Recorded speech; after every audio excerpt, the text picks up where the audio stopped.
Hallelujah. आइए हम प्रभु के वचन में जाएंगे। इसायास नबी का ग्रंथ अध्याय 9 पद संख्या हम 5 देखेंगे।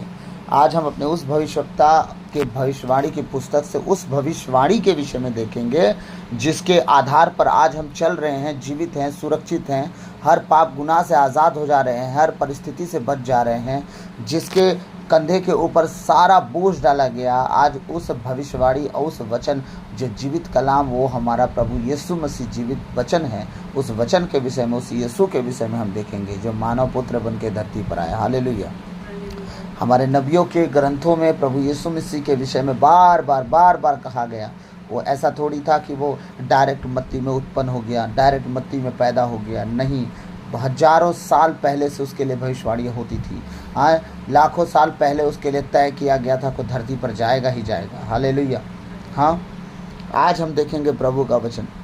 इसायास नबी का ग्रंथ अध्याय 9 पद संख्या 5, 1100 पेज पुराना विधान में मिलेगा। यह इसलिए हुआ कि हमारे लिए एक बालक उत्पन्न हुआ है। हमारे लिए कौन उत्पन्न हुआ है? एक बालक। हालेलुया। हमको एक पुत्र मिला है। बालक उत्पन्न होता अपने घर पे, लेकिन वो बालक पुत्र बना, और वो पुत्र परमेश्वर का बना, और वो पुत्र हमें भी दिया गया। उत्पन्न हुआ तब तक तो माँ का था, लेकिन जब वो पुत्र बना वो परमेश्वर का बना। ठीक है। और परमेश्वर का जब वो पुत्र बना, इसके बाद वो हमें दिया गया। हालेलुया। यह इसलिए हुआ कि हमारे लिए एक बालक, यह इसलिए हुआ कि हमारे लिए एक बालक उत्पन्न हुआ है, हमको एक पुत्र मिला है, उसके कांधे पर राज्याधिकार रखा गया है। क्या रखा गया है उस पुत्र के कांधे पर?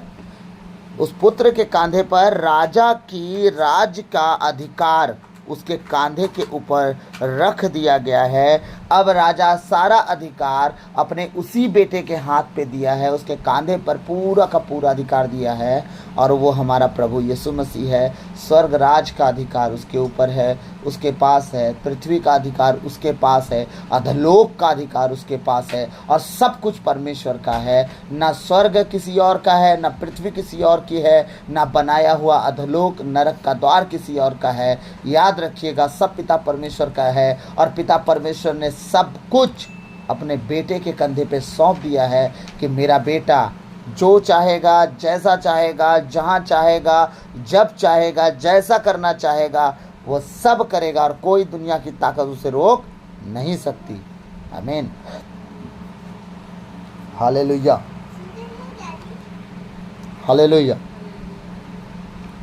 उसके कांधे पर राज्य अधिकार रखा गया है, और उसका नाम होगा अपूर्व, परामर्शदाता, शक्तिशाली ईश्वर, शाश्वत पिता, शांति का राजा। आमीन। कितना महान और कितना अपूर्व नाम है उसका। क्या नाम है उसका?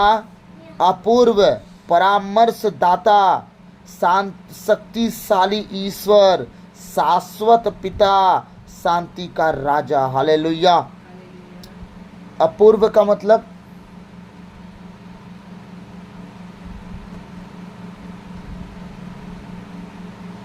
अपूर्व का मतलब पहले या बाद में?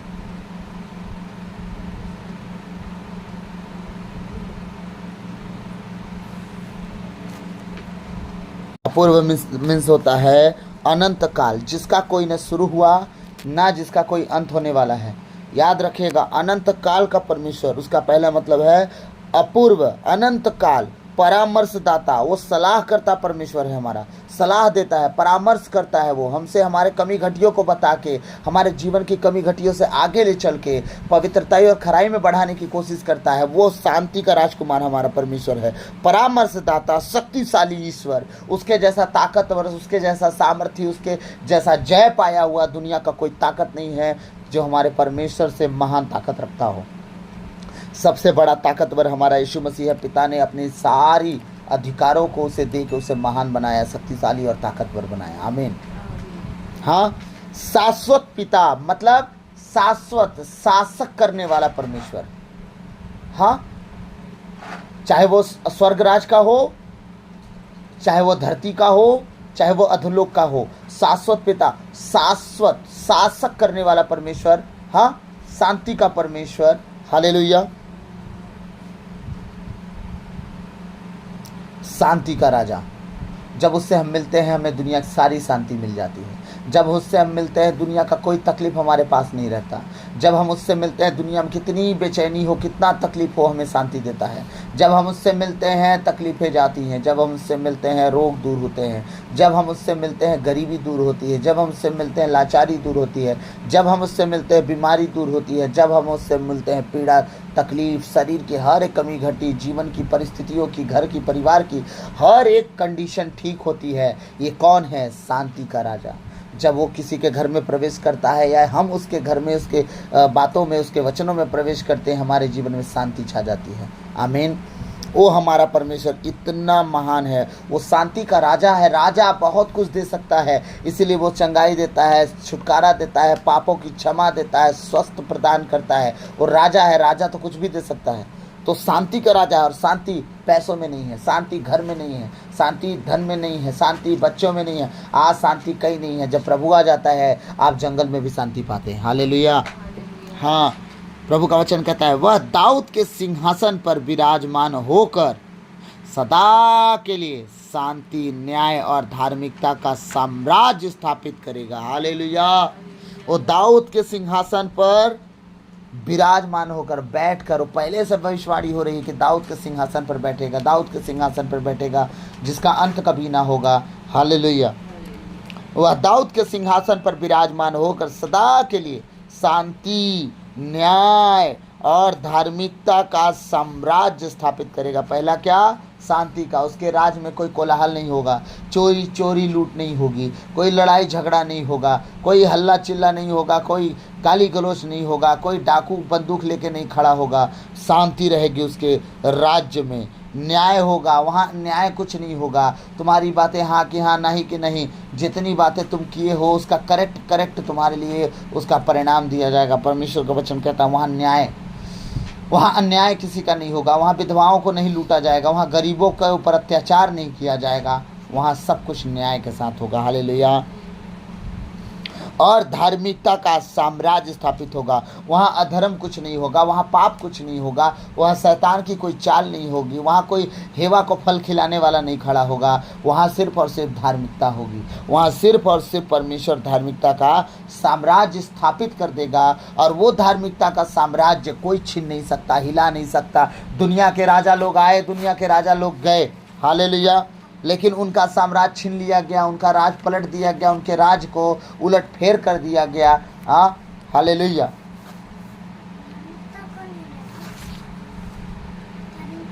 धार्मिकता का मीन्स होता है कि जो धर्म का काम करके चलते रहते हैं उनके ऊपर परमेश्वर के अनुग्रह की दृष्टि होती है। फिर परमेश्वर कहते हैं कि ये मेरा बेटा है, अब से मैं इसके ऊपर अपना राज प्रकट करूंगा।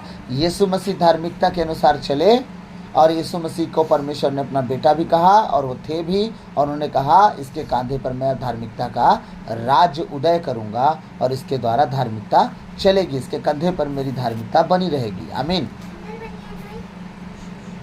हालेलुया। प्रभु का वचन कहता है शांति, न्याय और धार्मिकता का साम्राज्य। वो साम्राज्य ऐसा होगा धर्म से भरा हुआ, जिसमें कोई अधर्म नहीं होगा, कोई बुराई नहीं होगी, कोई पाप नहीं होगा, कोई व्यभिचार नहीं होगा, कोई गाली गलौज नहीं होगा, कोई पीड़ा दर्द तकलीफ नहीं होगी। ऐसी धार्मिकता होगी कि जहाँ पाप के वेतन से हमें मृत्यु मिल रही, वहाँ पाप होगा ही नहीं। जहाँ गाली गलौज करने से हमारे शरीर में पीड़ा तकलीफ आती है, बीमार पड़ते हैं, गाली देने वाला व्यक्ति बीमार रहता है, मालूम है, अंदर ही से कुड़ जाओ, गाली दो, बीमार पड़ोगे। तो इन सब बातों का ध्यान दीजिएगा। वहाँ इतनी धार्मिकता बनी रहेगी, वो स्थापित हो जाएगी कि ना आप गलती करोगे, ना आपको पाप का सजा मिलेगा। क्योंकि आप अगर उसके राज्य में प्रवेश करोगे तो पहले तो आप धर्मी रहोगे, तब जा पाओगे, ऐसे ही तो प्रवेश कर नहीं जाओगे। लेकिन सोचो कि जब आप धरती पर जी के धर्मी होके चले गए तो स्वर्ग में खुदा के सामने खड़े होके क्या आप गलती करोगे? स्वाभाविक सी बातें नहीं करोगे।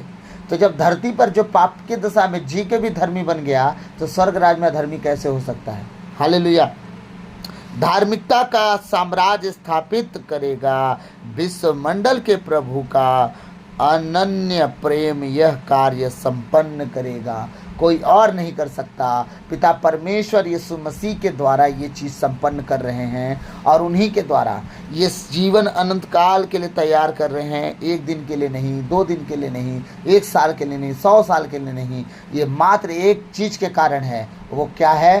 प्रेम, जो परमेश्वर ने जगत से किया। वो किस कारण है? प्रेम, जो परमेश्वर ने मनुष्य से किया। वो किस कारण है? प्रेम, जो यीशु मसीह ने इंसानों से किया। पिता परमेश्वर कब का मार दे देते। वो क्या है? प्रेम, कि पिता परमेश्वर बोले, ओ मूसा, मैं पूरे इजरायलियों को मार रहा हूँ, तेरे से नई जाति उत्पन्न करूँगा। मूसा को इनसे क्या था? प्रेम, कि प्रभु तेरे नाम से मैं प्रेम करता हूँ, तेरे नाम के कारण मैं इनके लिए प्रार्थना कर रहा हूँ कि अगर तू इन्हें मार देगा तो लोग तेरे नाम को खराब करेंगे। कि इसीलिए परमेश्वर निकाला था मिस्र देश से, लाल समुद्र को 2 भाग करके निर्जन स्थान में इन लोगों को मार डाले। नहीं, प्रभु के प्रेम से, मूसा को प्रेम था प्रभु के नाम से, इसलिए उसके नाम को थोड़ा सा भी आँच ना लगे, दाग ना लगे, इसलिए वो घुटनों पे आके 40 दिन 40 रात घुटनों पे आके मूसा से प्रार्थना किया। किसके लिए? इन्हीं लोगों के लिए। जब 40 दिन 40 रात वहाँ रहा, ठीक, जब 10 आज्ञाएं मिली, लेके आया तो बैल की पूजा कर रहे हैं लोग, मूर्ति बना के। वो पाटी पटक दिया। परमेश्वर जब बोला इन्हें मारने पे हो, घुटने पे आ गया 40 दिन 40 रात तक, ठीक है। तब उन्हें परमेश्वर क्षमा किया, और परमेश्वर कहता तुम दोबारा फिर चढ़ो सीनै पर्वत पर। फिर वो 40 दिन 40 रात रहा। बोला जिस तरह पार्टी में पहले दिया अब तू वैसे ही बना। बड़ा मेहनत नहीं लगता क्या? फटाक से तोड़ दिया तू। परमेश्वर ही बोला होगा ना, है मैं इतना मेहनत से तेरे को बना के दिया, अब तू जाके झट से तोड़ दिया। चल खुद बना और लिख, उसमें छेनी हथौड़ी ले लिख। नहीं, तू बना, लिखूंगा मैं। दोबारा ये हुआ कि अब तू पहले पत्थर से पाटी काट, इसके बाद मैं उसे लिख दूंगा। हालेलुया। दोबारा परमेश्वर उसको काम दिया। तो देख लीजिए, एक मूसा है और एक हम हैं। हम आज जांचने की ज़रूरत है हमें। यीशु मसीह के नाम को खराब ना करने के चलते 40 दिन 40 रात मुंह के बल पड़ा रहा। किस कारण से? उसे तो बहुत बड़ी आशीष मिल जाती। परमेश्वर सबको भुला देता। जिस तरह बाइबल में लोग मारे गए, 25,000 एक बार मर गए, 7,000 एक बार सांपों से मर गए, कुछ मर गए, हाँ, आज्ञा ना मानने के कारण, हैं। तो ये सब बातों का ध्यान रखिएगा। तो परमेश्वर क्या कह रहे हैं कि अगर मैं उन्हें मार भी देता तो पूरे जगत में क्या नाम खराब होता? परमेश्वर का नहीं होता। उन्होंने गलती किया, परमेश्वर मार दिया। परमेश्वर ने मूसा के द्वारा राष्ट्र पैदा किया ना, लेकिन मूसा का कहना था नहीं, जिन जातियों से निकले हैं वो लोग तेरा नाम खराब करेंगे। बाइबल नाम नहीं खराब करेगी, बाइबल नाम तेरा कभी खराब कर ही नहीं सकती प्रभु। लेकिन जिन जातियों के बीच से तूने ने निकाला, जो 6 लोग 20 साल से ऊपर थे, 6 लाख लोग 20 साल से ऊपर जो थे, उनकी गिनती, उनके बच्चे औलाद, पति पत्नी को, उनका बातें छोड़ दे, हाँ, उनकी जो लोग संख्या थी, हाँ, जो 25-30 लाख हो गए होंगे, 40 लाख हो गए होंगे। आप बताइए, उनकी संख्या के अनुसार परमेश्वर अगर देखा जाए तो लोग क्या कहेंगे? कितने लोगों को उनका खुदा लेके गया 10-10 विपत्ति डाल के और मार डाला। तो परमेश्वर तेरा नाम इसमें खराब होगा, और वो नाम मैं खराब नहीं होना देना चाहता। इसलिए प्रभु मैं तुझसे प्रार्थना करता हूँ ऐसा ना हो। इन्हीं लोग को चला, इन्हीं लोग को संभाल, इन्हीं लोग को लिए चल, बस वो ना छूटने पाए। हालेलुया। इन सब बातों का ख्याल रख के मूसा परमेश्वर से बातें कहा ताकि परमेश्वर उसकी बात सुने। Hallelujah, hallelujah. आगे प्रभु का वचन कहता है, हम जब इसाइयाह के ग्रंथ में 11 अध्याय 1 से लेके हम 3 वचन जब देखेंगे, तब हमें 1 से आगे पढ़ेंगे, तब हमें और प्रभु के भविष्यवाणी के विषय में और यीशु मसीह के भविष्यवाणी के विषय में, उसके आगमन के विषय में हमें फिर से एक भविष्यवाणी मिलती है, उसे हम पढ़ेंगे। प्रभु का वचन कहता है, ईसा के धड़ से एक टहनी निकलेगी। ईसा कौन था? दाऊद का पिता। कौन था ईसा? दाऊद का पिता। दाऊद का पिता है ईसा के घराने से। कौन है ईसा का घराना? दाऊद, ठीक है। दाऊद है, उसका बेटा सुलेमान है। आने वाली पीढ़ियों में यीशु मसीह आ जाते हैं, ठीक है। प्रभु का वचन कहता है, ईसा के धड़ से एक टहनी निकलेगी, उसकी जड़ से एक अंकुर फूटेगा, प्रभु का आत्मा उस पर छाया रहेगा। आमीन। ईसे के धड़ से एक टहनी निकलेगी। पेड़ जब कटता है तो जो पेड़ जिंदा रहता है उसमें से एक पेड़ का टहनी निकलता है। फिर वही पेड़ का टहनी एक दिन पेड़ बन जाता है। बहुत से पेड़ होते हैं, जैसे शीशम का पेड़ हो गया, शीशम का पेड़ नीचे से कटता है, फिर उसमें टहनी निकल जाती है। लिप्टस, शीशम भी वैसे ही होता है। हाँ, लिप्टस में से बहुत सारे डाली निकल जाती हैं। तो परमेश्वर का वचन कह रहा है, ईसे के धड़ से एक टहनी निकलेगी, उसकी जड़ से एक अंकुर फूटेगा, एक नया पेड़ निकलेगा। और वो कौन होगा? प्रभु का आत्मा उस पर छाया रहेगा। एक बात याद रखना, पेड़ डाली पर प्रभु का आत्मा नहीं छाता। वो प्रभु यीशु मसीह के विषय में बात कर रहा है। ईसा मर गया, कोई बात नहीं, दाऊद मर गया, कोई बात नहीं, लेकिन हाँ, वो मर गए, वो पेड़ कट गए, लेकिन उनमें से एक अंकुर, एक टहनी फूट निकलेगी, वो यीशु मसीह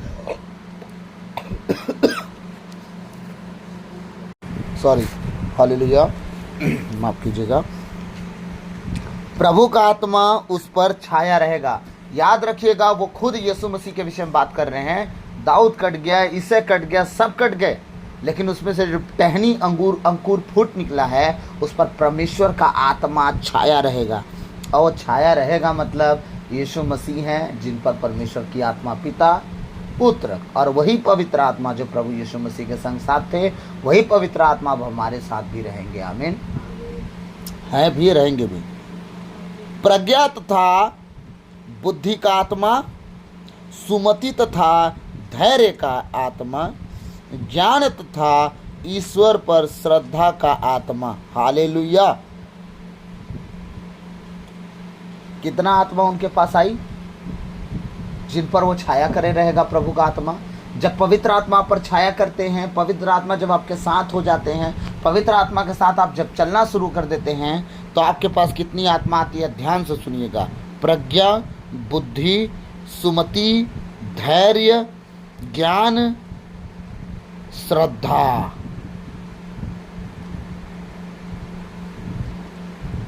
प्रज्ञा, बुद्धि, ठीक है, सुमति, धैर्य, ज्ञान और श्रद्धा का आत्मा। 6 आत्मा परमेश्वर अपनी पवित्र आत्मा के साथ देते हैं। और ये सारी आत्मा का जो बुद्धि है, वो ज्ञान है, वो सब कुछ एक आत्मा के द्वारा वो सब कुछ आप में इंटर हो जाते हैं। और इसके द्वारा आप पूरी दुनिया पर जय पाके परमेश्वर के राज में प्रवेश कर जाते हैं।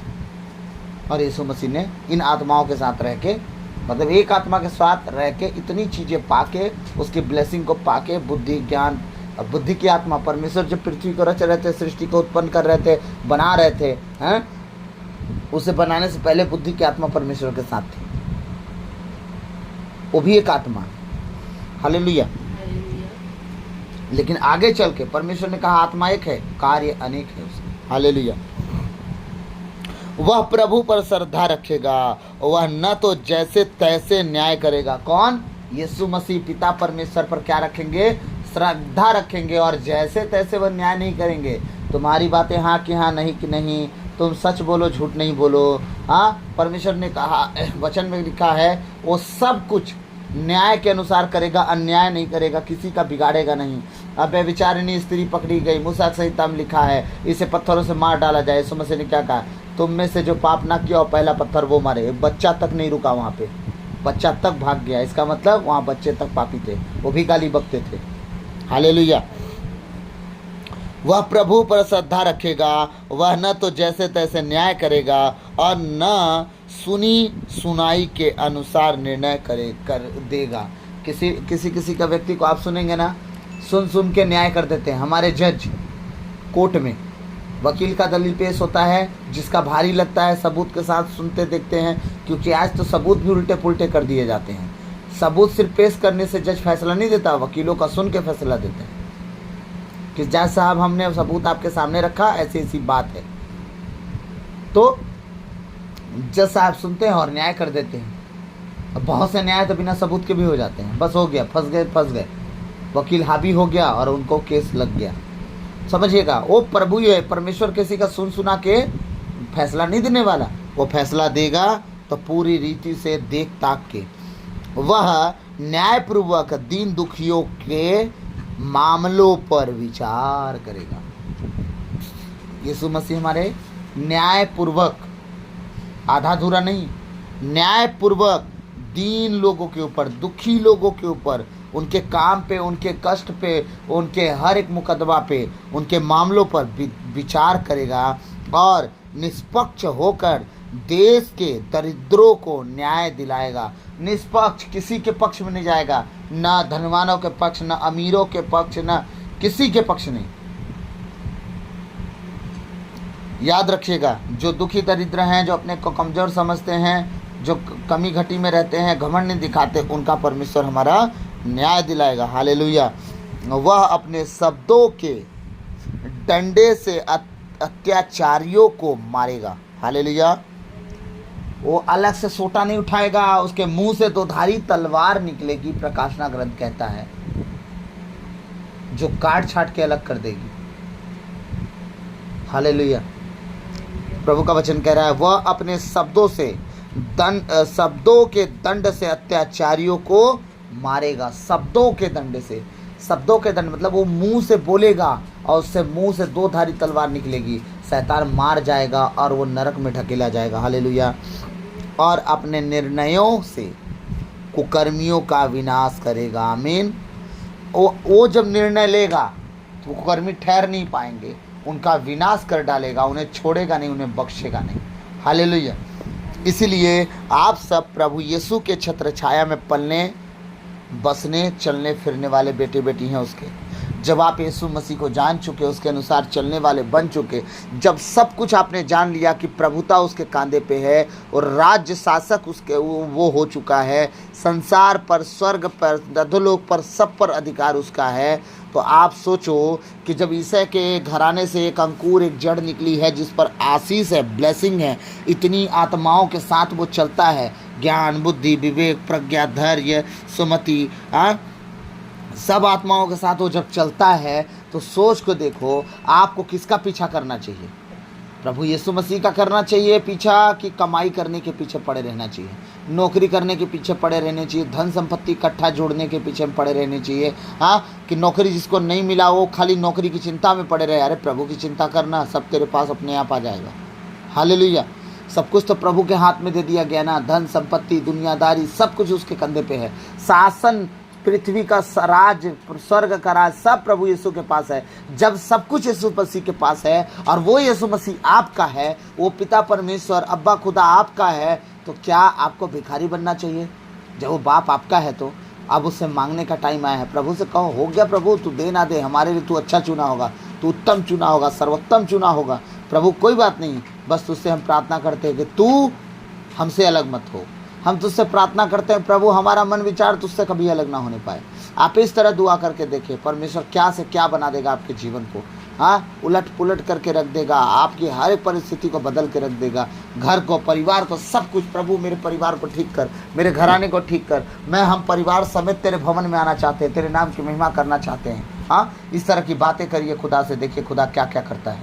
हालेलुया। तो प्रभु आज के इन वचनों के द्वारा आपको और हम सबको आशीष दे। आमीन। आज हम छोटा सा संदेश इसलिए दिए हैं क्योंकि कल हम बहुत बड़ा संदेश दिए थे, तो हम चाह रहे हैं कि आज छोटा सा ही संदेश आप लोग के लिए रहे और इस संदेश से प्रभु आप सबको बहुतायत से आशीष दे। मैं चाहता हूं कि आप सब मन प्रभु पर लगाएं। मैं चाहता हूं कि प्रभु की पास जो परमेश्वर की आत्मा उन्हें मिली है, वो सारी आत्माओं से आप ब्लेस हों और उन आत्माओं के साथ आप भी चलें, आप भी जीना सीखें, चलना सीखें, उठना बैठना सीखें। आप बुद्धि मांगें अपने परिवार में जीने के लिए, आप परमेश्वर सामर्थ्य मांगें ताकि आप अपने अगुओं के सामने कैसे खड़ा होना है, कैसे उठना बैठना है, किस तरह चलना है, ताकि जब अगुआ आपके जीवन को, आपके नम्रता और दीनता को जो दिल से निकलती है, दिखावा के लिए नहीं, जब वो देखे, आपको हृदय से ब्लेस कर सके, कह सके कि प्रभु ये तेरे योग्य है। इसकी नम्रता और इसकी दीनता प्रभु तू ग्रहण करना। जब आप अगुओं के सामने इस तरह नम्र और दीन होकर पेश होते हैं, याद रखिएगा परमेश्वर तुम्हारे लिए प्रार्थना वो सुन लेता है। अगुओं जब तुम्हारे लिए दुआ करते हैं, खुदा उनके हृदय की दुआओं को सुनता है और राइट नाउ आपको एक नई ब्लेसिंग देता है। तो प्रभु आप सबको आशीष दे। God bless you. सबको जय यीशु।